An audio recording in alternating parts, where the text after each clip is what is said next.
یا مصطفیٰ یا مصطفیٰ۔ بلخ میں قحط پڑ گیا، لوگ ہجرت کر کے سمرقند آ گئے۔ ایک سیدوں کا خاندان بھی آیا، ایک ایسی خاتون بھی آئی جس کے ساتھ 3 بیٹیاں تھی، بیٹا بھی کوئی نہیں، خاوند فوت ہو گیا۔ مسجد کے ساتھ مہمان خانے بنے ہوتے تھے، وہاں اس نے بچوں کو ٹھہرایا اور نکلی سمرقند میں کہ کوئی آدمی مل جائے۔ تو وہ سیٹھ صاحب، چودھری صاحب کہنے لگے مجھے کیسے پتا چلے گا تو سید ہے؟ مجھے بتاؤ، کسی کو چوک میں کھڑا کر کے کہا جائے بتاؤ تو کون ہوتا ہے، اس شخص کا کیا اشر ہوتا ہے، کیا حال ہوتا ہے؟ کہا کیسے پتا چلے گا؟ تو سید زادی نے اپنا پلو کھولا اور اپنے آنسو دونوں آنکھوں سے صاف کیے تو کہنے لگی اللہ تیرا بھلا کرے، میں ثابت نہیں کر سکتی کہ میں حضور کا خاندان، میرے پاس کوئی دلیل نہیں، میں نہیں بتا سکتی۔ چل ٹھیک ہے، چلی گئی۔ کسی نے بتایا کہ یہاں ایک یہودی بھی رہتا ہے، وہ بڑا سخی ہے، یا آتش پرست ہے، یا پارسی ہے کافر غیر، سخی بڑا ہے۔ اس کے پاس گئی، بیٹھی رہی، لوگ بیٹھے تھے، جب چلے گئے تو قریب گئی، کہنے لگی مجبور ہوں، پریشان ہوں، غریب نہیں ہوں۔ کہنے لگا بی بی تجھے کبھی دیکھا نہیں، سمرقند کی اتنی آبادی نہیں، میں سارے شہر، تو کون ہے؟ تو کہنے لگی تعارف نہ ہی پوچھے تو اچھا ہے۔ اس نے کہا چلو اگر پتہ چل جائے تو۔ کہنے لگی میں مسلمانوں کے نبی کی اولاد ہوں۔ مسلمانوں؟ اس نے کہا پیغمبر خدا کی اولاد؟ اٹھ کے کھڑا ہو گیا، بی بی کو ساتھ لیا، گھر گیا۔ کہنے لگا جو صاف ستھرا کمرہ ہے نا اسے پھر دھو ڈالو، ایک دفعہ پھر دھو ڈالو۔ کمرہ دھلایا، صاف کرایا۔ پھر کہنے لگا بی بی میرے برتن زیادہ صاف ستھرے نہیں، میں نئے نہ خرید کے لا دوں۔ پھر نئے برتن لایا۔ پھر اپنے بچوں سے کہنے لگا اونچا نہ بھولنا کہ سیدہ فاطمہ کی شہزادیاں آئی ہیں، یہاں کوئی شخص اونچی بات نہ کرے۔ پھر کہنے لگا بی بی جو میرا بالکل طیب اور حلال رزق ہے نا، یہ اس میں سے لنگر ہے، لیکن چونکہ میں غیر مسلم ہوں، مجھے سلیقے نہیں آتے، جیسا تیسا بھی ہو نا اسے قبول کر لینا۔ خاتون کو کہنے لگا یہ گھر ہے، جب تک جی چاہے یہاں رہنا، اور دیکھنا ہو سکے تو رات اپنے نبی سے سفارش کرنا، میرا بھی کوئی مسئلہ، میری بھی کوئی قبولیت کہیں ہو جائے۔ وہ مسلمان کہلانے والا رات کو سویا، کہتے جنت سجی ہوئی ہے، لوگ جنت میں جا رہے ہیں، لائنیں لگی ہوئی ہیں، نبی پاک لوگوں کو جنت میں بھیج رہے ہیں۔ میں بھی دوڑ کے لائن میں لگ گیا، فرشتے نے میرا بازو پکڑا، کہا پیچھے ہٹ۔ تو میں دوڑ کے حضور کی بارگاہ میں گیا، میں حضور سارے جنت میں جا رہے ہیں، یہ مجھے نہیں جانے دیتا۔ تو نبی پاک نے فرمایا تو کون ہے؟ کہ یا رسول اللہ میں مسلمان ہوں۔ کہتے حضور مجھ سے فرمانے لگے کوئی دلیل ہے تیرے پاس؟ دلیل ہے کوئی تیرے پاس؟ میں چپ کر گیا۔ فرمایا میری بیٹی تیرے دروازے پر آ ہی گئی تھی تو دلیلیں پوچھنے لگ گیا تھا۔ فرمایا جا دوڑ جا۔ سویرے آنکھ کھلی تو گلیوں میں ڈھونڈتا پھرتا ہے، تلاش کرتا پھرتا ہے، کونے کونے میں جاتا ہے وہ سادات کا گھرانہ کہاں گیا۔ ڈھونڈتے ڈھونڈتے اس غیر مسلم کے دروازے پہ جا کے پہچان لیا تو کہنے لگا خدا کا واسطہ جو تو نے نوکری کی ہے نا ان کی مجھ سے 11 گنا لے لے، یہ سادات کا گھر مجھے دے دے۔ تو کہنے لگا کل تو آتا تو شاید بات اور ہوتی، آج بات اور ہے۔ اس نے کہا مہربانی کر۔ کہا نہیں کل تو آتا تو معاملہ اور تھا، آج معاملہ آج اور ہے، رنگ بدل گیا ہے، حالات تبدیل ہو گئے ہیں، اب تو دیکھ تاک کے آیا، جا دوڑ جا۔ کہنے لگا نہیں مہربانی کر، دے دے، تو غیر مسلم ہے تیرا کیا تعلق؟ کہنے لگا چپ کر، غیر مسلم میں کل تک تھا، کل سے سیدوں سے پیار کیا ہے تو میرے حالات سنور گئے ہیں، وہ جو نظارے تو نے رات خواب میں دیکھے ہیں میں نے جاگتی آنکھوں سے دیکھے ہیں، میں نے جاگتی آنکھوں سے، اور تو نے کسی مفتی پیر عالم کے ہاتھ پہ کلمہ پڑھا ہے، میں نے رات محمد عربی کے ہاتھ پہ کلمہ پڑھا ہے۔ حضرت عمر جب نعرہ لگاتے نا تو کیسر و کسرا کانپتے، سفیر آتے روم کے ملنے کے لیے تو کہتے جاؤ عمر نفل پڑھ رہے ہیں، ٹائم کوئی نہیں۔ ایک دن اندر میٹنگ ہو رہی تھی، حضرت عمر میٹنگ میں بیٹھے تھے، آپ کے بیٹے ملنے آئے عبداللہ ابن عمر، ابا جی اندر آ جاؤ، فرمایا دروازے پہ کھڑا ہو، میں ضروری بات کر رہا ہوں، اندر نہ آنا۔ جناب عبداللہ ابن عمر کہتے ہیں میں دروازے پہ کھڑا ہو گیا، تھوڑی دیر گزری تو امام حسین بھی آ گئے، ایک حدیث میں ایک روایت میں امام حسن کا لفظ بھی ہے، امام حسین آئے، آ کے عبداللہ ابن عمر سے کہنے لگے عمر فاروق اندر ہے؟ تو کہا وہ اندر تو ہے، تو کہا آپ کیوں دروازے پہ کھڑے ہیں؟ کہنے لگے ابا جی نے کہا ہے یہاں انتظار کرو، میں کوئی ضروری بات کر رہا ہوں، لیکن شہزادے میرے لیے کہا ہے، میرے لیے آپ جانا چاہیں تو چلے جائیں۔ امام حسین کہنے لگے امیر المومنین کوئی بات کر رہے ہوں گے، میں ظہر کے وقت مسجد میں مل لوں گا، ظہر کا ٹائم آئے گا نا تو میں مسجد میں مل لوں گا، یہ کہہ کے چلے گئے۔ حضرت عمر باہر آئے تو حضرت عبداللہ ابن عمر سے کہا کہ کوئی آیا تو نہیں؟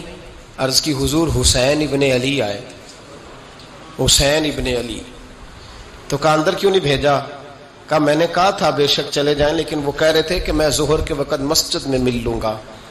تو سیدنا عمر فاروق فرمانے لگے عبداللہ تجھے تیری مار ہوئے، حسین کو کیوں واپس بھیجا؟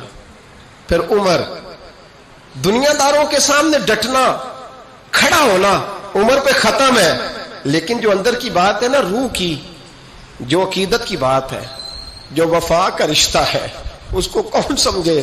یہ جو روح کی مجبوریاں ہیں، یہ جو وفا کی مجبوریاں ہیں، اسے لوگ کیا سمجھیں؟ انہیں کیا پتا کہ مرشد کے بیٹے کے پیر چومنے میں حسن کیا ہوتا ہے؟ انہیں کیا پتا کہ جب استاد کا بیٹا گھر میں آتا ہے تو دل کرتا ہے مکان بیچ کے اسے دے دیں، اس کے باپ کی نیکیاں بڑی ہیں۔ جناب عمر فاروق دوڑے گئے، امام حسین کے دروازے پہ دستک دی، امام حسین باہر، کہا شہزادے یار ملنے آئے تھے، بغیر ملے کیوں آ گئے؟ عرض کی کہ آپ مصروف تھے، آپ کے اپنے بیٹے بھی دروازے پہ کھڑے تھے، تو میں واپس آ گیا۔ امام حسین کہتے عمر جذبات میں آ گئے، سر سے پگڑی گر گئی، کہنے لگے حسین میرے بیٹے کا اور حسین کا کیا مقابلہ؟ کیا اس کی ماں کا نام فاطمہ الزہرا ہے؟ کیا اس کی نانی کا نام خدیجہ الکبریٰ ہے؟ کیا اس کے نانے کا نام محمد مصطفیٰ ہے؟ اور پھر سر سے پگڑی اتری تھی، اپنے بال زور سے پکڑ لیے، کہنے لگے حسین میں نا مکے میں اونٹ چرایا کرتا تھا اور ڈنڈوں سے مار کھاتا تھا اپنے باپ سے، یہ جو آج ساری دنیا میں عمر کے نعرے لگتے ہیں یہ تیرے نانے کا صدقہ ہے۔ شہزادے میری وفا اور میری وفا میں جب تیرا دل کرے نا دوڑ کے آ جایا کر۔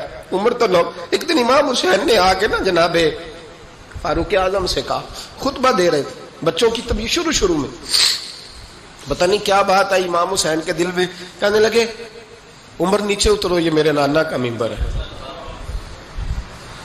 تو حضرت سیدنا عمر سنو، کبھی میرا بھی بچہ آ جائے تو میں کہتا ہوں اس کو پکڑو یار، بچوں کو تو نہیں نا جمعوں میں مطلب ذکر کیا جاتا، اترنا میرے نانے کا منبر ہے۔ جناب عمر اتر کے نیچے کھڑے ہو گئے، تو کہا جا کے اپنے نانے کے منبر پہ بیٹھ۔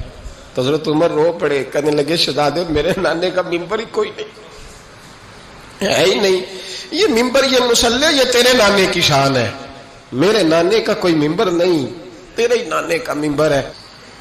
تھوڑی دیر کھڑے رہے تو امام حسین کہنے لگے اچھا کوئی نہیں آپ کے نانے کا منبر کا نہیں؟ کہا چلو پھر میرے نانے کے منبر پہ بیٹھ جاؤ، چلو خیر ہے، کوئی نہیں آپ کے نانے کا؟ کہا نہیں، تو کہا کوئی نہیں پھر میرے نانے کے۔ جب حضرت عمر بیٹھے تو بڑا شاندار جملہ کہا، فرمانے لگے میں منبر پر مرضی سے نہیں بیٹھا تھا، مجھے ابو بکر نے بٹھایا تھا، اور پھر حسین کے کہنے پہ میں اترا ہوں، اب مجھے حسین نے بٹھایا ہے، اب کسی کی جرأت ہے تو عمر کو اتار کے دکھائے، اب میں حسین کا تیری نسل پاک میں۔ یار کتنی بے شرمی کی بات ہے، لوگ امام حسین کو باغی کہے۔ وہ حضرت امام اعظم ایک باغ میں بیٹھے تھے، شاگرد ساتھ تھے، تو کتابیں بکھری ہوئی تھی، کچھ لکھا جا رہا تھا، بکھری ہوئی تھی کتابیں۔ امام محمد بھی بیٹھے تھے، امام ابو یوسف، کئی اور شاگرد بیٹھے تھے۔ تو جب لکھتے ہیں نا یہ لوگ تو حوالوں کی تلاش ہوتی ہے، کتابیں بکھری ہیں، صفحے بکھرے۔ بچے گیند کے ساتھ کھیل رہے تھے، تو گیند اچانک باغ میں آئی، تو ایک چھوٹا سا بچہ گیند لینے آیا، تو امام اعظم اٹھ کے کھڑے ہو گئے۔ وہ بچہ گیند لے کے چلا گیا، کتابیں ساری پھر بکھر گئیں، جو گود میں رکھی ہوئی تھی وہ بھی نیچے گر گئیں، کچھ صفحے بھی گر گئے۔ تھوڑی دیر کے بعد وہ بچہ چلا گیا، امام صاحب بیٹھ گئے، پھر آیا، گیند گری آ کے باغ میں، تو وہ پھر بچہ لینے آیا، وہی بچہ، امام صاحب پھر کھڑے ہو گئے۔ وہ کئی بار آیا، جتنی بار آیا کھڑے ہو گئے۔ کئی لوگ صبر نہیں کر پاتے، جلد باز ہوتے ہیں آج کل کے شاگردوں کی طرح، تو ایک شاگرد بول پڑے، کہنے لگے حضور وہ تو بچہ ہے 100 دفعہ آئے گا، اب 100 دفعہ کھڑے ہوں گے۔ فرمایا تو 100 کی بات کرتا ہے، یہ 1000 دفعہ بھی آیا تو میں کھڑا ہوں گا۔ کہا حضور بچہ ہے آپ کیوں کھڑے ہو گئے؟ فرمانے لگے معمولی بچہ نہیں، میرے استاد کا پوتا ہے، تو جس نے مجھے اللہ رسول کا نام بتایا اس کا پوتا ہے تو میں کھڑا نہ ہوں۔ اگر استاد کے پوتے کا یہ ادب ہے تو بتاؤ محمد عربی کے نواسے کا کیا ادب ہے؟ رسول اللہ صلی اللہ علیہ وسلم۔ لوگ سمجھتے ہیں ہم قائل نہیں ہیں وہ والی شہادت بیان کرنے کے جس میں کہتے ہیں ہائے حسین تو سکینہ تو زینب۔ ہمارے بزرگوں نے ہمیں یہ سبق، ہمارے بزرگوں نے ہمیں بتایا کہ امام حسین کی شہادت اس طرح بیان کرو کہ نوجوانوں میں جذبہ جہاد پیدا ہو، عورتیں صبر کا پہاڑ بن جائیں، اس طرح شہادت ہم وہ والی۔ لیکن ایک بات ضرور ذہن میں رکھیں، یہ جو لوگ کہتے ہیں نہیں بڑے مظلوم تھے پانی نہیں آ سکا، میرے سے حوالہ دیکھے جس نے دیکھنا ہے، میرے سے حوالہ دیکھے، میرے سے۔ حضرت امام حسین میدان کربلا میں تھے تو تھوڑی سی جگہ کھود کے نا امام حسین نے تو خندق کھودی۔ خندق کھودنا عرب کا رواج تھا، مدینے میں بھی خندق کھودی گئی، اس کا نام ہی جنگ خندق۔ تو خندق کھود کے نا آگ جلائی جاتی تھی، یہ حفاظت کا ایک ذریعہ تھا تاکہ دشمن نہ آئے۔ تو امام حسین نے اپنے خیمے کے سامنے خندق کھود کے اس میں آگ جلائی تاکہ پردہ رہے، عورتوں کے پاس کوئی دشمن نہ آئے۔ تو ایک شخص سامنے کھڑا ہو کے کہنے لگا حسین تو نے دنیا میں ہی آگ جلا لی ہے؟ معاذ اللہ ثم معاذ اللہ، کہنے لگا آگے تو آگ ملے گی، یہاں جلا لی ہے؟ تو امام حسین کہنے لگے میں حکم دیتا ہوں آگ کو کہ تجھے ابھی پکڑ لے۔ لوگ کہتے ہیں مظلوم تھے، میں حکم دیتا ہوں آگ کو تجھے ابھی پکڑ لے۔ یہ لفظ امام حسین نے کہے، میں 3 کتابیں تو میری لائبریری میں ابھی ہیں جن میں حوالہ ہے، 3 کتب سے، اور آج کل پرسوں کی کتاب نہیں، سینکڑوں سال پرانی۔ جب کہا نا میں حکم دیتا ہوں تو وہ آدمی گھوڑے سے نیچے گرا، گھوڑے سے نیچے گرا، اور گھوڑے کی رکاب کے اندر اس کا پیر الجھا، گھوڑا ڈر کے اتنا دوڑا کہ جا کے اس آدمی کو آگ میں پھینک دیا۔ امام حسین کے سامنے جل کے مر گیا۔ یہ حسین ابن علی ہے، یہ ابھی حکم دیتے تو فرشتے ابھی آ جاتے، یہ ابھی بات کرتے تو ساری دنیا کی فوجیں ابھی اکٹھی ہو جاتی، یہ ابھی حکم دیتے تو ابھی آ جاتے۔ اور سنو، اگر جناب اسماعیل کے لیے دمبا آ سکتا ہے تو وہ تو حضرت ابراہیم کے بیٹے تھے، اور یہ تو مصطفیٰ کی اولاد ہے، ان کے لیے کیا کچھ نہیں ہو سکتا۔